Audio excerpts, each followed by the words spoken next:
हमारा टॉपिक है डीअमाइनेशन। डीअमाइनेशन एक ऐसा प्रोसेस है जिसमें जो है वो अमाइनो ग्रुप अमाइनो एसिड का रिमूव होता है in the form of NH3। यानी जो अमाइनो एसिड होता है उसका जो अमाइनो ग्रुप होता है वो रिमूव हो जाता है in the form of NH3। ये जो है वो लिवर और किडनी में हो रही होती है। डीअमाइनेशन की दो टाइप्स हैं, एक है ऑक्सीडेटिव डीअमाइनेशन और एक है नॉन ऑक्सीडेटिव डीअमाइनेशन। जो नॉन ऑक्सीडेटिव डीअमाइनेशन होती है उसमें कोई ऑक्सीडाइजिंग एजेंट नहीं चाहिए होता, जबकि जो ऑक्सीडेटिव डीअमाइनेशन होती है उसमें हमें कोई ऑक्सीडाइजिंग एजेंट चाहिए होता है।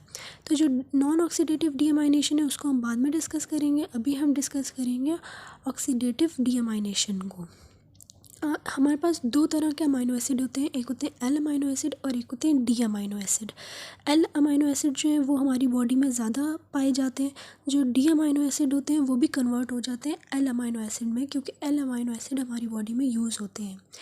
अब हम सबसे पहले देखते हैं डी अमाइनो एसिड की ऑक्सीडेटिव डीअमाइनेशन किस तरह होगी। कोई भी हमारे पास डी अमाइनो एसिड होगा वो जो है वो कन्वर्ट हो जाएगा इम्यूनो एसिड में। और ये किस तरह कन्वर्ट होगा, ऑक्सीडाइजिंग एजेंट होगा FAD। ये FAD कोएंजाइम है, ऑक्सीडाइजिंग एजेंट है, वो ख़ुद क्या होगा, रिड्यूस हो जाएगा, यानी H2 हाइड्रोजन आइंस को एक्सेप्ट करके ख़ुद रिड्यूस हो जाएगा, जबकि डी अमाइनो एसिड को ऑक्सीडाइज कर देगा। अब ये जो रिड्यूस हो गया है FADH2 की फॉर्म में, अब इस रिड्यूस्ड फॉर्म को दोबारा ऑक्सीडाइज्ड फॉर्म में लाना है। तो इस रिड्यूस्ड फॉर्म को ऑक्सीडाइज्ड फॉर्म में लाने के लिए ऑक्सीजन क्या करेगा, इससे ये दो हाइड्रोजन ले लेगा और H2O2 बना देगा। अब H2O2 जो है वो थोड़ी सी एसिडिक होती है, तो ये क्या करेगी, ये जो है वो ब्रेक हो जाएगी। कैटालेज एंजाइम H2O2 को ब्रेक कर देगा वाटर में और दोबारा से ऑक्सीजन जो है वो हमारे पास आ जाएगा। देन ये दोबारा ऑक्सीजन जो है वो इसको इसके साथ यूटिलाइज़ करके ये बना देगा, और ये जो हमारे पास FADH2 रिड्यूस्ड फॉर्म है इसको ऑक्सीडाइज्ड फॉर्म में कर देगा।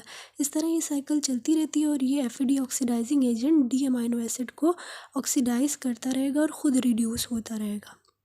ये हमारे पास इंटरमीडिएट है अमाइनो एसिड। फिर इमिनो एसिड जो है वो कीटो एसिड में चेंज होगा। सारे जो डी अमाइनो एसिड होते हैं वो इसके ज़रिए डी अमाइनो एसिड ऑक्सीडेटिव डीअमाइनेशन के ज़रिए जो है वो क्या हो जाते हैं, ऑक्सीडाइज हो जाते हैं, ऑक्सीडेटिवली डीएमिनेट हो जाते हैं। लेकिन जो एल अमाइनो एसिड्स होते हैं वो सारे के सारे इस प्रोसेस से नहीं होते, जबकि कुछ जो है वो ऑक्सीडेटिवली डीअमाइनेट होते हैं और कुछ नॉन ऑक्सीडेटिवली डीअमाइनेट होते हैं। तो जो एल अमाइनो एसिड जो कि हो जाते हैं ऑक्सीडेटिव डीअमाइनेट, वो किस तरह होते हैं, वो इस तरह होते हैं कि एल अमाइनो एसिड जो है वो कन्वर्ट होगा इम्यूनो एसिड में और इसका एंजाइम होगा एल अमाइनो एसिड ऑक्सीडेज। यहाँ था डी अमाइनो एसिड ऑक्सीडेज, यहाँ है एल अमाइनो एसिड ऑक्सीडेज। और यहाँ जो ऑक्सीडाइजिंग एजेंट होगा वो होगा FMN, फ्लेविन मोनो न्यूक्लियोटाइड। यहाँ पे था FAD, जबकि यहाँ है FMN। यहाँ पे भी वही साइकिल चलेगी जिस तरह यहाँ चल रही थी कि जो FMN है वो ऑक्सीडाइजिंग एजेंट जो है वो इसको ऑक्सीडाइज़ कर देगा, ख़ुद रिड्यूस हो जाएगा। फिर इसकी रिड्यूस फॉर्म को दोबारा ऑक्सीडाइज फॉर्म में लाने के लिए जो वो ऑक्सीजन क्या करेगा, ऑक्सीजन इसके हाइड्रोजन्स को लेके H2O2 बना देगा और फिर H2O2 जो है वो दोबारा कन्वर्ट हो जाएंगे ऑक्सीजन में और कैटालेज जो है वो वाटर इसमें से निकाल देगा। तो इसका इंटरमीडिएट इम्यूनो एसिड बन गया। अब इम्यूनो एसिड जो है वो फिर कीटो एसिड में, अल्फ़ा कीटो एसिड में चेंज हो जाएगा।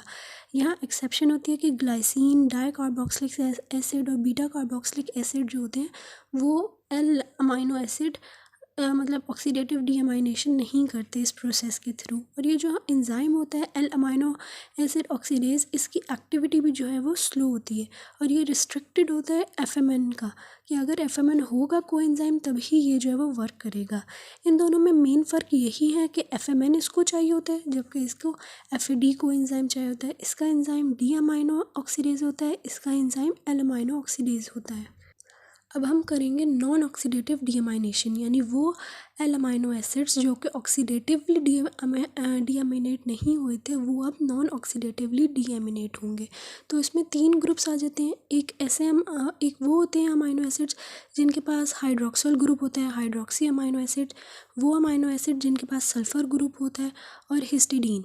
ये ऐसे ग्रुप्स हैं जो कि नॉन ऑक्सीडेटिवली डीअमाइनेट होते हैं, यानी इनको ऑक्सीडाइजिंग एजेंट नहीं चाहिए होता।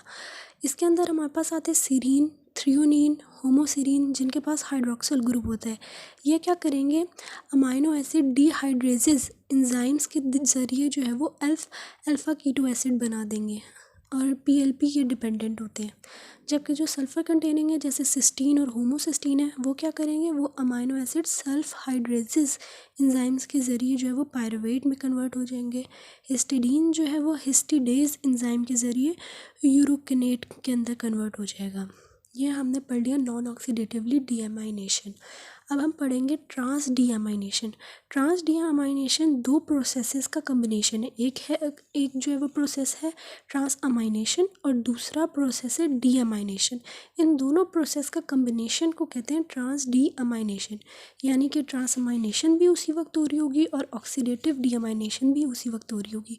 ये जो है वो L amino acid L glutamate है जो कि ट्रांस डीअमाइनेशन के ज़रिए जो है वो डीएमिनेट होता है।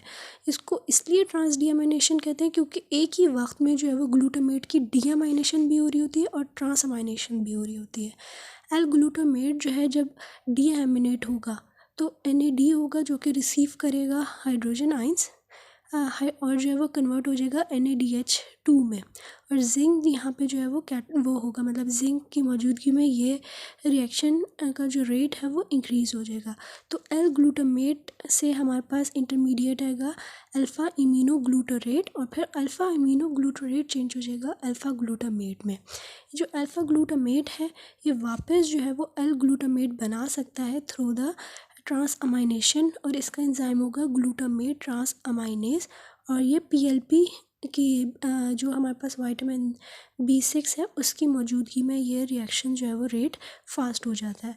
तो एक ही वक्त में यहाँ पे डीएमाइनेशन भी हो रही है, यानी एल ग्लूटामेट जो है वो अल्फ़ा कीटो ग्लूटारेट में चेंज हो रहा है, डीएमाइनेट हो रहा है, जबकि अल्फ़ा कीटो ग्लूटारेट एल ग्लूटामेट के अंदर चेंज हो रहा है थ्रू द ट्रांसअमाइनेशन।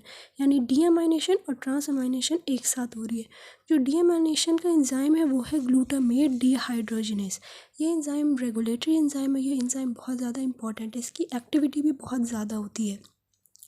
इस एंजाइम को जो है वो GDP और ADP एक्टिवेट करते हैं।